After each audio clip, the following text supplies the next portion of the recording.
kehadirat Allah yang Maha Suci, puja kehadirat Allah yang Maha Kuasa, serta syukur kehadirat Allah yang Maha Ghafur.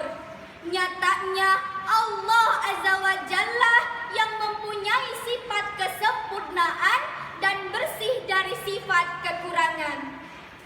Salawat ma'asalam semoga tercurah limpahkan ke Habib tertinggi anti korupsi, Maha Profesor anti koruptor yang telah membawa umatnya minal dzulumati ilan nur, tiada lain ata syamsun ata badrun ata nurun fawqa nuri ata iksirun wa ghabi ata misbahus suduri.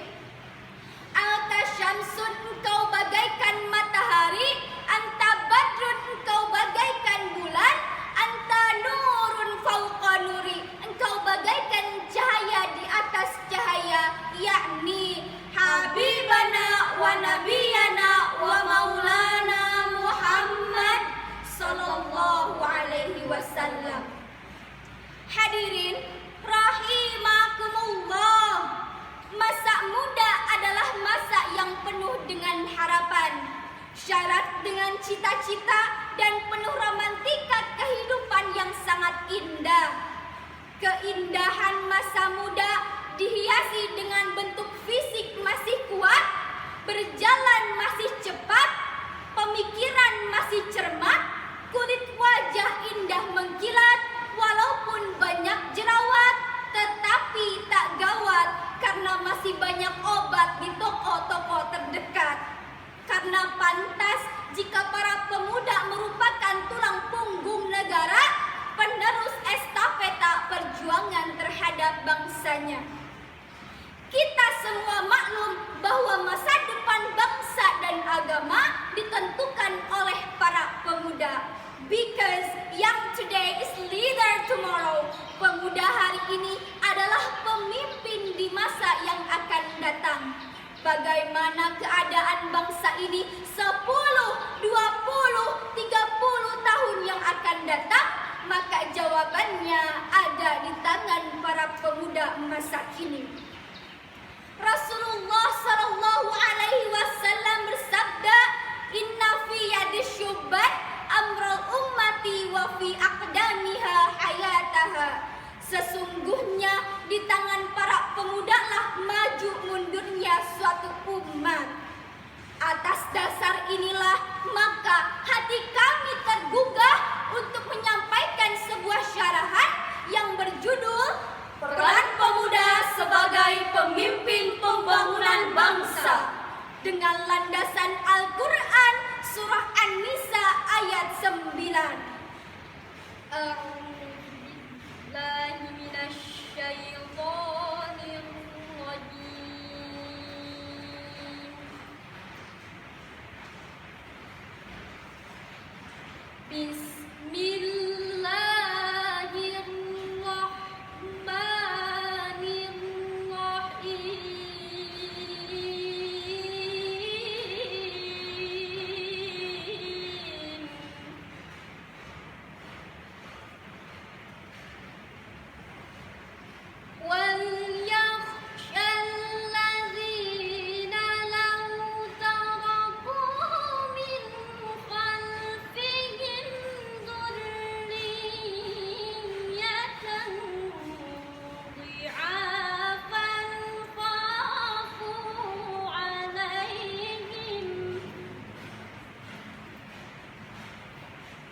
dengan menyebut nama-Mu ya Allah, yang Maha Pengasih, Maha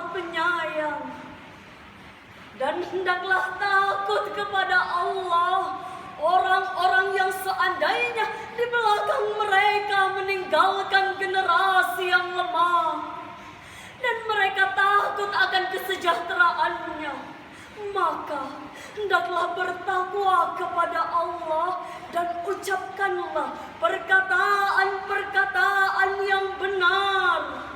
Hadirin yang dimuliakan Allah Subhanahu wa taala, dijelaskan dalam Al-Qur'an surah An-Nisa ayat 9 bahwa janganlah engkau meninggalkan di belakang mereka anak-anak yang lemah. Lantas, lemah apa yang harus kita takutkan? Menurut almarhum Profesor Dr. B.J. Habibie mengatakan setidaknya ada 5 kelemahan yang harus kita hindari. Yang pertama, lemah harta. Yang kedua, lemah fisik. Yang ketiga, lemah ilmu. Yang keempat, lemah semangat hidup. Dan bahkan yang paling kita takutkan adalah lemah akhlak. Jika 5 kelemahan ini melekat pada generasi muda, maka mereka bukan menjadi pelopor pembangunan, melainkan jadi virus pembangunan, penghambat pembangunan, bahkan menjadi penghancur pembangunan. Padahal sejarah membuktikan pada tahun 1908 masa kebangkitan nasional sampai detik-detik proklamasi kemerdekaan yang dikumandangkan oleh berbagai ormas kepemudaan seperti Persatuan Pelajar Stovia, Trikoro Darmo, Jog Islamaiten Bon, bahkan kita mengenal Budi Utomo, tokoh muda yang karismatik. Mereka semua menjadi the founding father, pendiri, penggerak. Tanpa adanya para pemuda pendahulu kita, maka mustahil Indonesia bisa merdeka. Ma'asyiral muslimin wal muslimat rahimakumullah. Insan pemalas tidak akan merasakan manisnya madu, tapi akan tenggelam dalam pahitnya empedu. No gain without a pain. Tiada bahagia tanpa lembah derita. Tiada perjuangan tanpa pengorbanan. Hadirin, Islam tidak mengenal istilah pemuda penganggur, pemuda mejeng nyari mojang, tetapi pemuda yang diinginkan oleh Islam adalah pemuda yang produktif, progresif, dan inovatif. Banyak orang sukses yang mengawali karirnya hanya dengan berjualan koran, bukan jualan korannya, tetapi etos kerjanya yang harus kita teladani. Sebab lebih baik meneladani penjual koran daripada mencontoh oknum kantor.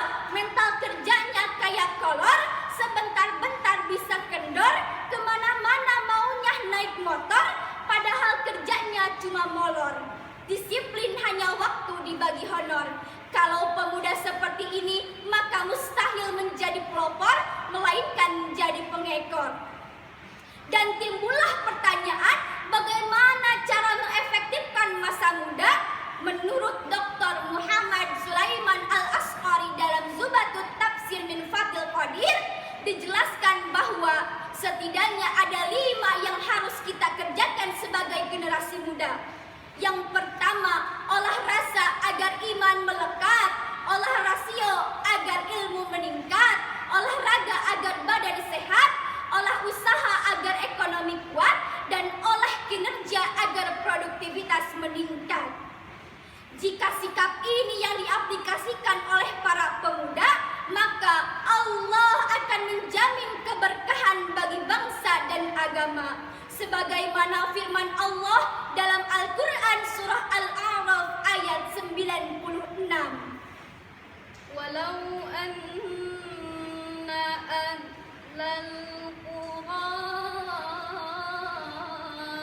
amanu wattaqaw lafatahna alaihim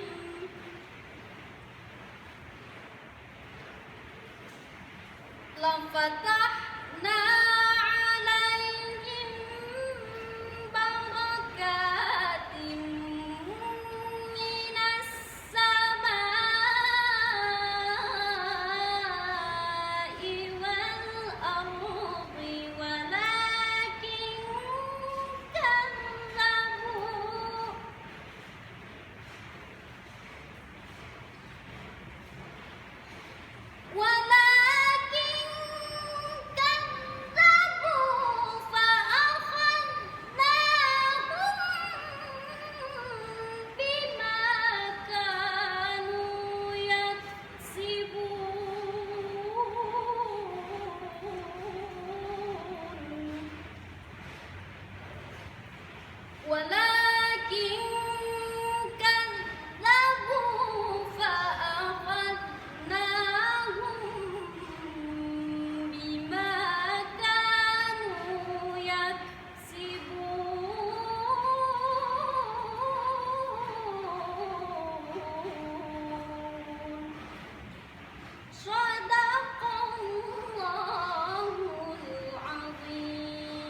Dan sekiranya penduduk negeri-negeri beriman dan bertakwa, pastilah kami akan limpahkan kepada mereka berkah dari langit dan bumi. Tetapi mereka mendustakan ayat-ayat kami itu, maka kami siksa mereka disebabkan perbuatannya. Maha benar firman-Mu ya Allah, Maha benar firman-Mu ya Rabbi, Maha benar firman-Mu ya Zul Jalali wal Ikram. Hadirin yang dirahmati Allah Subhanahu wa taala. Dengan demikian, jaminan Allah tersebut berupa negara yang barokah, negara yang subur, dan negara yang makmur. Dapat disimpulkan dari uraian yang telah disampaikan bahwa pemuda merupakan tulang punggung bangsa dan agama. Indonesia bisa merdeka, Islam bisa bertahan sampai saat ini berkat para pemuda pendahulu kita. Maka dari itu, kita tingkatkan harkat dan derajat umat Islam dengan pemuda yang memiliki iman, ilmu, dan semangat kerja yang tinggi. Demikian syarahan yang dapat kami sampaikan. Wabillahi taufiq wal hidayah.